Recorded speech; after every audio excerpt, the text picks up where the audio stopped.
Hello everyone, मैं लीनू और आप लोग को स्वागत है आप लोग का यूट्यूब चैनल लीनू हेल्थ में।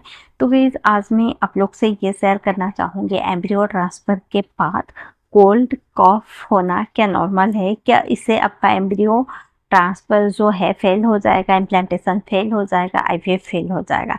देखिए, जब भी आपका एम्ब्रियो ट्रांसफ़र होता है आपका मन में ये रहता है उसी दौरान क्या होता है, जब भी आपका एम्ब्रियो ट्रांसफ़र होता है तो बहुत सारे लेडीज़ हैं कोल्ड कफ हो जाता है या किसी को फीवर भी हो जाता है।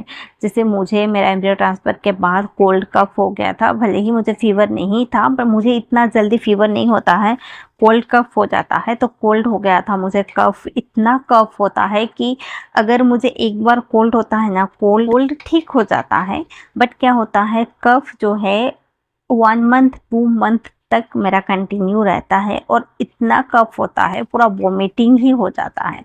तो मुझे स्ट्रेस हो गया था कि मेरा एम्ब्रियो ट्रांसफ़र हुआ है। उस दिन क्या हुआ था, मतलब मैं तो ऐसे हेयर वॉश करके गई थी, ये सोची थी कि एम्ब्रियो ट्रांसफ़र होने का 15 डे तक बीटा एचसीजी तक मैं हेयर वॉश नहीं करूँगी। तो उस हिसाब से मैं क्या की थी, हेयर वॉश नहीं करना था मुझे। फिर मैं क्या की थी, तो वहाँ पे एसी में दिन भर रहना पड़ा।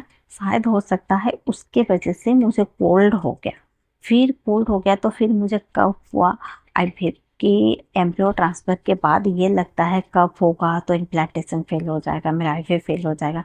मैं तो कहीं ना कहीं वहाँ पे भी ये सोच के गई थी कि मुझे कोल्ड कफ है, मैं एम्ब्रियो ट्रांसफ़र जो है पोस्टपोन कर दूँगी, नेक्स्ट मंथ करूँगी।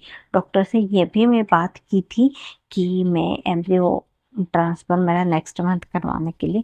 फिर डॉक्टर बोले उससे कुछ नहीं होगा, कोई इफ़ेक्ट नहीं होगा। अगर आपका एम्ब्रियो ट्रांसफ़र के बाद फीवर हो रहा है, कोल्ड हो रहा है, कफ हो रहा है तो आपको टेंशन नहीं लेना है, वो इजीली ठीक, मतलब वो आपका इम्प्लांटेशन पर कोई इफ़ेक्ट नहीं डालेगा। ये मैं खुद एक्सपीरियंस की हूँ, इसलिए आप लोग से शेयर कर रही हूँ।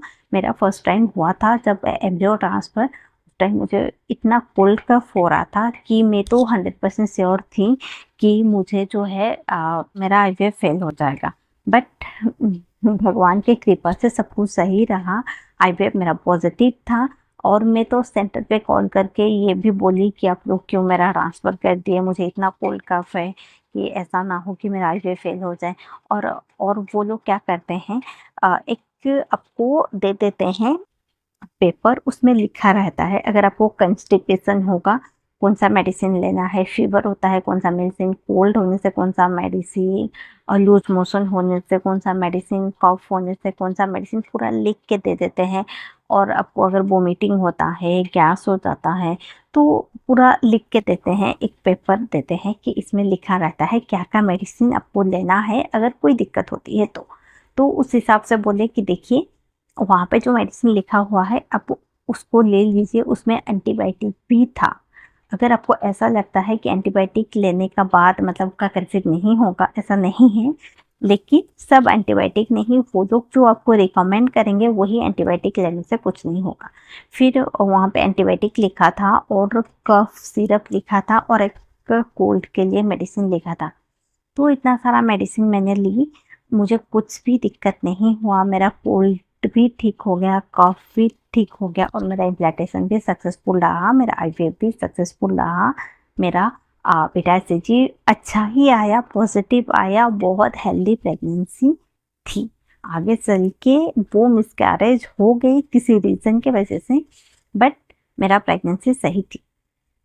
तो अगर आपको भी एम्ब्रियो ट्रांसफ़र के बाद कोल्ड कफ कुछ भी हो रहा है तो आपको टेंशन नहीं लेना है, ये कुछ इफ़ेक्ट नहीं होगा, आपका एम्ब्रियो ट्रांसफ़र पर कोई इफ़ेक्ट नहीं होगा, आपको जो है 100% सक्सेस हो जाएगा, इसकी वजह से कोई दिक्कत नहीं होगा। क्योंकि मेरा भी नहीं हुआ था इसलिए मैं अपना एक्सपीरियंस आप लोग से शेयर कर रही हूँ कि मेरा ये वीडियो से आप लोग को कुछ हेल्प हो जाए, मदद हो जाए। तो वैसे अगर आज का ये वीडियो आप लोग को हेल्पफुल लगे, इन्फॉर्मेटिव लगे, वीडियो को ज़रूर लाइक कर दीजिए। फिर मिलते हैं एक another new video. Thank you so much.